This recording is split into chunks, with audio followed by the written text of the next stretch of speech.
If you're trying to make $1 million and you spend $1,000 on ads, I'm like, that's not enough. That's not just how basic economics and basic business opportunities work. It's probably not going to be 100x return. If you're finding value in what you're watching, consider hitting the subscribe button and turning on the bell notification. Oh, and don't forget to drop a comment. I love hearing your thoughts and ideas. By the way, we have got a ton of other videos waiting for you. And if you are ready to level up your mindset, come hang out with us in our private Facebook group called Mindset for Business Success. Hello, welcome to Super Entrepreneurs Podcast. So today's guest is an incredibly accomplished entrepreneur and a digital transformation expert who started his journey back when he was 14 years old. His name is Lior Weinstein. Lior has built and scaled multiple tech companies with 2 successful exits while still in his 20s. He's worked on everything from mobile apps used by millions to large-scale marketing systems, always finding ways to simplify complex challenges for businesses. Now, as a provider of fractional CTO and CROs, he helps companies grow while staying true to their purpose. Beyond the tech, Lior is passionate about helping people break through self-limiting beliefs to unlock creativity and fulfillment. I love that. Lior, it's a pleasure to have you on our show today. Thank you for having me. It's a pleasure. Yeah, it's great to have you. Were limiting beliefs an issue for you at some point in your life? I think it always is. Yeah. It's a thing with entrepreneurs. I'm a part of different entrepreneur groups. Yeah. And we meet every few months. And it's a pretty recurrent theme that when we meet, nobody's there to learn how to do business, right? We figured that piece out. Yeah. But still, it's almost like every time it feels like we need permission to do things. Just hearing another person say, yep, you should totally do it. It's yes, I should do it. So I think self-limiting beliefs is something that I have and everyone I know has, and we just develop new ones all the time. It's hard to make that disappear. Yeah. You can manage it, obviously, and I 100% agree that it's quite common. When our parents didn't want to do anything wrong, obviously, they wanted to do the best they could. But they're basically transferring on what they have accumulated through their life and what they received, what we call as a paradigm. Individuals have it, companies have it, cultures have it, countries have it. And based on that, it just keeps going generation to generation until something either happens to us that we realize, or enough is enough with holding ourselves back. And we do have this beautiful ability to create only if we believe we can create.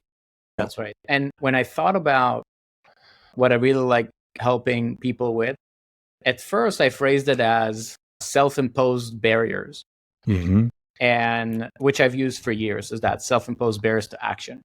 And then when I tried to refine it, I thought, oh, maybe it's self-defeating. But I realized, no, a lot of the beliefs that I hold and I see other people hold, it's not necessarily defeating, but it is limiting. So I decided to phrase it as self-limiting, because there's always something. You think that you can't make $100,000 or $1 million or $100 million or $1 billion. And it's consistent. Like when you see the titans of industry over just entire periods of the annals of the humanity, when you see these people that accomplish great things, if it's Alexander the Great, which conquered most of the world by the time it was 26, or Elon Musk and what he's doing these days in modern times. And all of them are we're all humans and we have the same amount of time on Earth.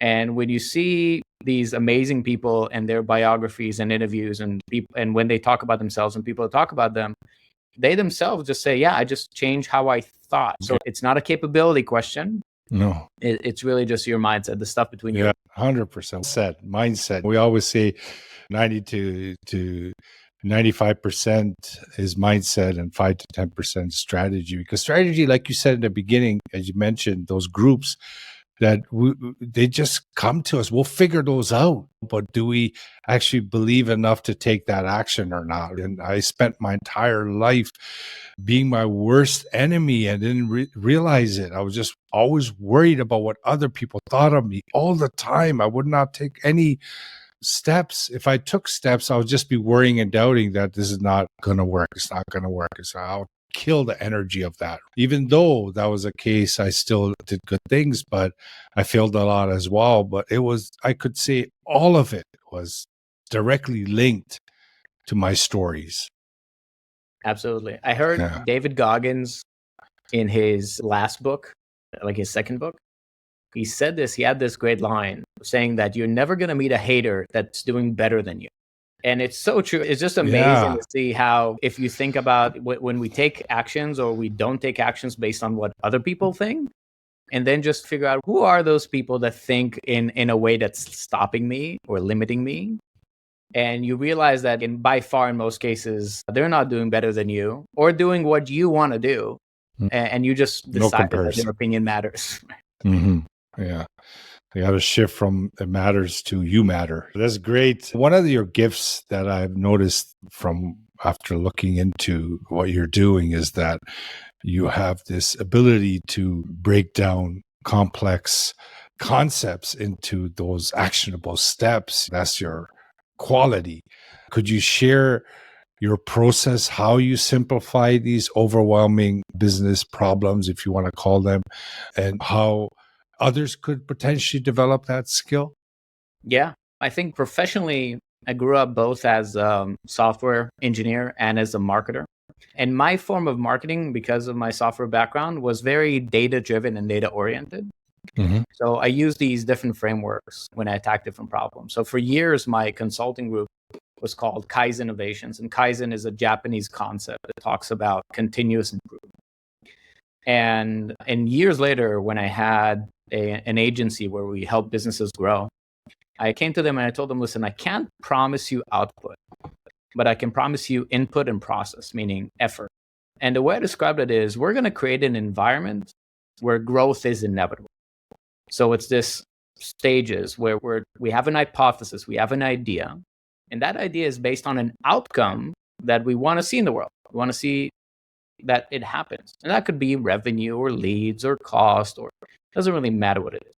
But it's an outcome that we can actually describe and say, yeah, this is the future as we want it to be real. And reversing back from that outcome and saying, okay, what needs to be true for that outcome to exist? And then we start with an experiment, right? Okay, if we want to add 100,000 in revenue in a month or $1 million, it doesn't really matter what it is. What are we selling? Are we selling something for $1,000, $5,000, $100? Doesn't really matter. We need 100 more people to buy our $1,000 product, right? Or $1,000 service, whatever it is. And then from that to say, okay, how do we get 100? We think we can get 100 through Facebook ads or LinkedIn content or going to an event or buying people Starbucks. It doesn't really matter. But we start with those ideas and we say, okay, if that's the end result, what are the things that if they happen would get us the end result? And then what are the ideas? What are the drivers that could actually make those things happen? And then we start. And when we start, I usually start very small and I'm looking for feedback loops. I'm looking for something to tell me I'm in the right direction. And that's a very tricky thing. A lot of people miss that. So for example, there's two big issues that I constantly see that people fail when they try to do experiments. One is not understanding the basic economics of what they're trying to do. When I say basic economics, what's the lifetime value? So how much you're going to profit on the customer after all your costs? And what's your potential cost of acquisition? Because if your lifetime value, for example, is $1 million, let's say you're selling private jets or you super yachts or high-end real estate, right? Something like that. That's actually a bit of a challenge. And why is that a challenge? Because technically speaking, if you profit $1 million out of something, it's actually okay to spend $999,999, right? Because technically it is profit. Now, the reason why that's a challenge is because you're going to do a lot of things. You're going to pay people, you're going to buy ads, whatever it is. And by the time that you get that feedback loop of saying, oh yeah, we got a sale, you might have spent $1 million. And the problem is that if you don't get a sale, right? So you might end up spending a few $1 million before you realize, oh, this is a not worthy idea or whatever it is.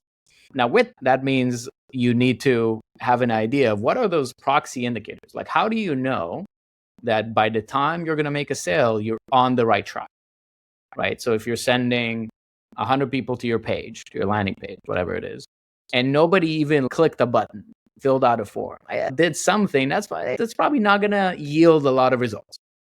So we shouldn't wait for visitor number 500 to think, maybe we have a problem here. So we're trying to build these early signals and proxy indicators so you can make progress. And those indicators should be in line with an eventual customer. So obviously, for somebody to pay you money, they need to visit you or show some indication that they're aware of your offering. They need to take action. They need to read or scroll or save or whatever it is. Eventually, they need to contact you or let you know that they're interested, raise their hand and say, hey, talk to me or download something, book a call, whatever it is. So if all those things have to happen for you to get a customer, then you can use these as milestones.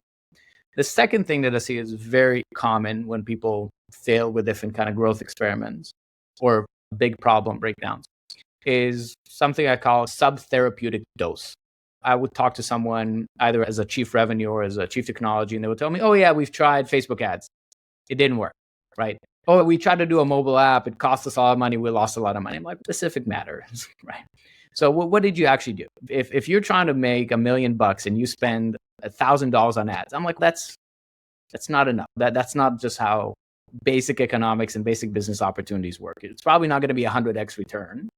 So if you want to do it, there's a certain amount of volume, certain amount of effort you need to put in. Otherwise, you didn't hit that critical mass that allows you to make a decision and saying, yep, this works or it doesn't. Same thing with technology. Somebody might tell me, yeah, we've hired this firm, very common, hired this firm, spent so much money, and they kept not shipping or not delivering features. And then the website kept crashing or everything was very expensive. We spent $1.5 million on this and technology never worked or AI didn't work, whatever it is. And then when you look at the specifics, you realize, oh, they never had a product vision. They never had an engineering manager. They never had proper definition of tasks. And you're like, you just didn't do enough. You either didn't do enough or you didn't do the right things in terms of like best practices and standards that allow you to make a decision or allow you to get the benefit of it. So between people not breaking down the pathway to get a result and understanding the feedback loop and what might happen as an early indicator that you're making progress, and then just doing too little with the wrong things, very common pitfall. Now, when I look at these problems, that's exactly what I try to do. I'm like, okay, what are we trying to accomplish? What's the outcome? How can we break it down to experiments? And those experiments have tighter feedback loops, tighter signals that tell us this is their signal versus noise. This is working, so we should do more. Or this is not working, so we should stop. And I've done it throughout my life. I think as a technologist, I say I'm a hammer that hates nails. I'm the last guy to build technology if it's not needed. And the first way we build technology is more like Apollo 13. The astronauts need oxygen, so we have a duct tape and a tube sock. How do we do that? And if we need to build a shuttle, then we can do that. But all those things, the first question is, do we need it? Maybe we don't need it. That's the best way. That's probably one of my favorite things to do with entrepreneurs and companies is to convince them they shouldn't do something. Because then saved energy, save time, save anxiety, the whole thing. And then the next one is, okay, how can we accomplish this with very little effort? And then if we need to do it right, like Olympic level, then, okay, what's the best way to do this? What's the best word, the best people, the best tools, and so on and so forth. So if you look at it, it involves a lot of testing. Mm-hmm. Initially to find it. Another term you mentioned, it's experimenting. Just another term, basically, to simplify it, you're putting up some ideas on the whiteboard and then you're testing those ideas at the bare minimum and then finding which one is a winner and then going all in. Yeah, it's testing frameworks. I think a lot of people in technology and business are familiar with the concept of an MVP, a minimal viable product. Mm-hmm. Which is great, like great philosophy. That's how you should approach most things. I think what I find is that most people focus on the M piece, like the minimal, and they forget the V piece, the viable. So it is true we're talking about an experimentation framework. in testing, but the test has to be viable in the context, like it is an indicator that you can scale, right? And scale, do more, continue, call whatever it is. So if you're putting up, is very common in technology startups, for example, they would put up a landing page and they would put up an email sign up, right? And this doesn't happen today because investors are more sophisticated, but even 5-10 years, or certainly 10 years ago, startups would have said we have traction, but because 100,000 people signed up to get information about our thing. Now we're smarter about this. We know that signing up to something is not a behavioral indicator to pay for something. It's not the same thing, especially now it's so easy to sign up, autofill your email. One click. One click. If you're in the right community, you get click junkies, literally. Yeah, I'll sign up. So you want to make sure that the experiments are, but that's very different than saying, oh, like the Tesla model, pre-order the car, right? Even if it's $100 or $1,000, that's a very different commercial intent, right? And saying this might work out than just somebody sign up for interest. So it is experimentation, but it's experiments that the nature of the experiment, if it's successful, is an indicator that you should do the bigger thing. You should continue and pursue. No, I agree. Okay. So as CTOs or CROs for, I guess you would say, founder-led companies have already placed a position to take over what they started, but it just depends on when you come in. Any common challenges that you see at that stage of their growth when it comes to their leadership and how they can navigate them? Yeah, so one of my business coaches, one of my favorite humans on earth, his name is Dan Sullivan. And he wrote a book called Who Not How, which I couldn't recommend enough. And it talks about a simple concept. When Dan introduced this to us, he explained it as entrepreneurs, they hear about a problem and they immediately see the A to Z, right? How to solve it, all the things. So the problem is they don't want to do it. They don't want to actually do the how. They just see what needs to be done, but they don't want to do it. A better way to scale yourself is to think, instead of how can I solve this problem, who can solve this problem? Now, it's a simple delegation concept if you think about it. But there's something with the word delegation that kind of automatically puts you into this mindset of who's not as good as me that can do this, right? And when you frame it as who's the best person to do it, you're actually managing to surpass that problem and saying, yeah, who literally is the best person to do this? Now, there's some stuff that are easier for entrepreneurs to appreciate. For example, they fully understand that their accountant or their CFO is way better at accounting than they are, right? They're like, this gives them energy, zeroing things out, putting everything in a spreadsheet. And it's easy for them, that like my business is not going to run without that person in it.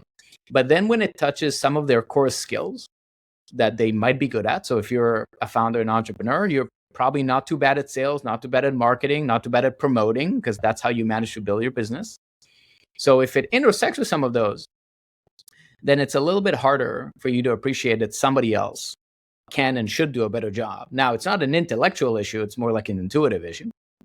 And when I specifically like to work with founder-led companies because, one, I'm an entrepreneur myself, so it's easy for me to connect on that kind of mindset and communication level. And I like to work with a decision maker. And in many cases, when it's more of a large corporate, or maybe it's a company that has investors in it, then the decision making is a bit different. It's more board driven necessarily than CEO driven and so on.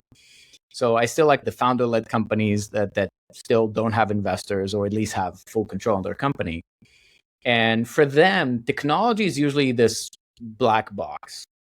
Now, when I come into them, the common stories that I hear is that, we've either never had a CTO, super common, because they just thought technology as a cost, right? That's something I need to do. So I'll hire like an IT guy. It's like my nephew, or the guy that takes care of our antiviruses and devices and so on. And they install things, or they hire outside development firm.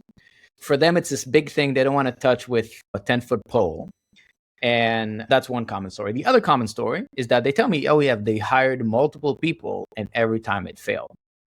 And when I dig into that history, what I usually find is that they say, he was so smart, right? So I hire that person, so he or she doesn't, they were so smart, I didn't understand what they were saying.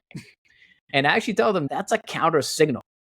So that's a false positive. If you're talking to an executive, certainly to a CTO, and you don't feel like you can understand them, that means they are not a good fit for you.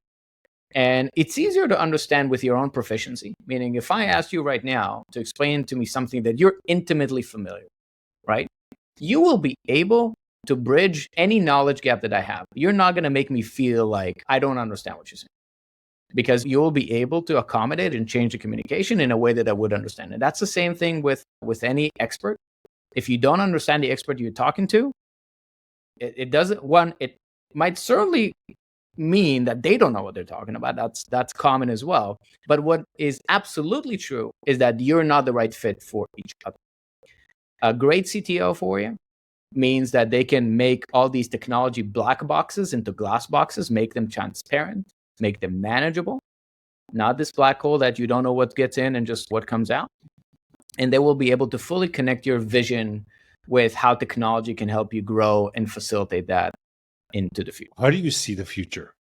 How do you see the next 5-10 years when it comes to these digital transformations? Oh, what's happening right now with the AI revolution, which is incredible. There's a huge shift that's happening in software, primarily around, for years. So we've been in the kind of the SaaS revolution for about 20 years. Okay, meaning from the early 2000s, you had these big companies like Salesforce, the biggest in that space, that came in and says, we're going to create software as a service, right? So instead of so the old modality, people that listen and still remember, you used to buy software and that's it. And you had a copy of the software. It was installed in your computer, installed in your corporate, and maybe you paid for maintenance, upgrades, or updates, but that's what that was. And that entire modality changed to companies just consistently maintaining and building the software and selling you a license fee to use it, right?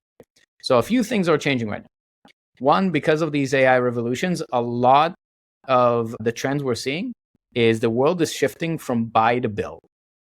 And the reason is because build is now manageable in terms of costs. Like, you literally has these YouTube videos of 8-year-olds building software. Interesting. And English is becoming the most common programming language. It's incredible to see and how fast the change is happening. And you can now have single developers that produce like a team, which is amazing. There was a company just a couple of months ago announced, big deal, and they didn't renew their, I think, $10 million a year big software license, because they figured that software has 95% features that we don't need. So we're going to build the 5% that we do need. And with the rest of the things, we're going to build all the custom things that only we need. And this company couldn't possibly do it because they're servicing thousands of clients. So they have no reason to build features just for us. And now with the cost, the economics of build shifting, that's a huge trend. So now some people are calling it service as a software instead of software as a service. So build versus buy, big pivot. The second thing is that you do have, like, now you have a couple of decades, 3 decades of just amazing engineers that were software engineers that were built throughout the big corporations, the Amazons, the Googles, the Facebooks, the Apples, that are going independent. And that independence gives them autonomy. COVID certainly pushed that, right? Like work from home and build your own business. People build solo businesses that make $500,000, $1 million a year online. And they're bringing into the tech space all the tech-enabled businesses. Meaning, so if you differentiate that from technology companies, meaning companies that make money selling technology, versus their clients, which are businesses that are enabled by technology to provide and fulfill whatever their business is about. So now you have all these incredibly talented software people and technology professionals that can be the stewards of these smaller businesses. Like, when I work with a business that's in my box, that's 20 to 100 million in revenue, mostly, they don't need me full time. They cannot possibly use me full time. My capacity to lead these kind of operations is tenfold of whatever they would ever need as a company that doesn't sell technology. So I get to benefit them, and they get to enjoy my experience and all the scars that I have. So I get to give them basically all of my lessons and none of my scars. And everybody wins. And I think in the next 5 or 10 years, you're going to see all those trends come together. Businesses that historically didn't get the benefit of enjoying the tech revolution, getting the benefit because now they have all these tech people coming into them and boosting them. And then you just have an enormous adoption of technology across the board. A lot of people are talking about the $1 billion revenue single person company, sorry. And I can totally see it. But what's more amazing to me is that I'm sure we're about to see like teenagers making $1 million a year doing these things. Because if they have vision, and vision is a creativity issue, and you can be incredibly creative at 10-year-old, just like you are at 70, right? It's not a physical labor constraint. But now these tools are doing all this thing where you could just have these like open sesame moments, right? Where somebody like my son, who's about to turn 9, can come in and start describing, oh, I want a cool game that does X, Y, and Z with monsters and fart jokes. And 90 seconds later, he gets it. And then if he can find a few hundred people that like it, he can make money and share his creativity. And it's incredible. So I think we're going to see this amazing explosion over the next 5 years. Yeah, it's so funny you mentioned that. And there, I think the kids in general as well are much more aware now because of the technology and the access to information that they were born into and grew into. That helps a lot as well. They just know so much more. You know, my kids bought a sign that says we don't need Google.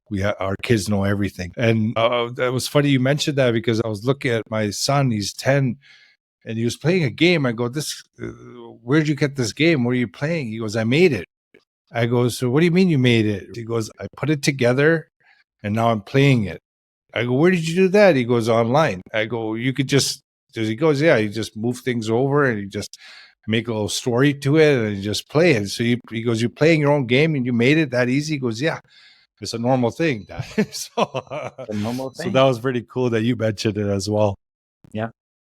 Yeah, that would be incredible to see kids involved with their parents and their business. With like you mentioned, all these tools and AI. It's going to simplify a lot of things. And obviously the genius behind fractional executives, we need their wisdom to come up and find those spots where they need attention in the business. There's that intuitive genius behind it, the human being.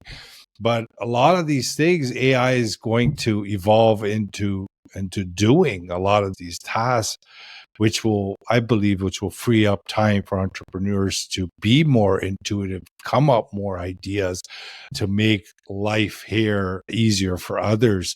And we're going to see some incredible development, even with ChatGPT. I mentioned this in the other episode. I feel like it came to us. We can purchase intellect. In the future, I think intellect is going to be so incredibly powerful at our fingertips, or even just in our viewpoint. They are right, having those glasses, whatnot. And we're gonna slowly start becoming so dependent on that for intellect, for example.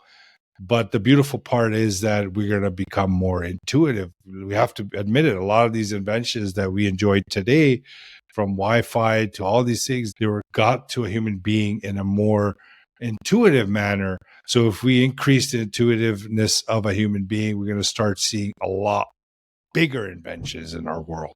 Yeah, I think it's going to it's already unleashing human creativity. Exactly to your point, making intellect more accessible lets you be more creative. Yeah. Because you don't have to spend as much brain cycles figuring something out that somebody can just give you the answer. Google did that for us in search engines and the internet. And now we have the next evolution of it, which they can digest. Now, that's also some of the risk, like losing the ability to critically think and research and stuff like that. Yeah. But all these things bounce all the time. When I hear those feedbacks of, oh, people are not going to know how to think, I'm like, you really think the world is better off by not having Google or having Google? Yeah. And the answer is, of course, we're way better off. So that's true also for ChatGPT. Yeah. So overthinking doesn't mean that you're being more beneficial to humanity. It's just a lot in my experience is most of the thoughts are repetitive. They're just a story that keeps playing on repeat, and just depending on the situation or experience you're in, which disc is playing, and it just keeps going. The biggest the most beautiful thing that happened in my life is to create that gap between me, who I truly am, and my thoughts. Because I thought the whole life I was involved with them so much that I thought that's who I was. There was those thoughts. But once you create a gap and you start realizing, wait a minute, I'm listening, I'm witnessing, I'm hearing you. What are you talking about? So that gap creates a super empowerment now, because now you feel like you can do anything. The thoughts are not going to hold you back because of that gap. Yeah. Absolutely. Yeah. No, Lior, it was great having you on the show, my friend. It was great. We usually keep it between 20 to 30 minutes. Yeah. So it was great to have you on the show, sharing your wisdom. I'm excited to see where you take this, because like you mentioned, not every company needs full-time and genius in their company just sitting there in an office, right? You could bring in who you need to get the result, get the benefit, and then also have access to that person whenever you want. It's just, I bet you do have a per call basis, per meeting basis. They come up, they show up for a meeting and help out, right? Whenever there's a problem that you need help with. So it gives you so much more room to evolve in your business by having this type of service available. It's just having, the way I look at it, they need my leadership, not my implementation. Yeah. And let's save the money and pay for the people that do the work and excavate and mine and do all those great things. Yeah. And also have another C-level. A lot of CEOs, they don't have another C-level executives with them. Yeah. So just having another co-pilot as opposed to an employee is a big deal, big differentiator. It unlocks a lot of opportunities, a lot of thinking, a lot of strategy. No, great, man. Great. Thank you. Appreciate you. And definitely keep in touch. Thank you very much, man. I appreciate it.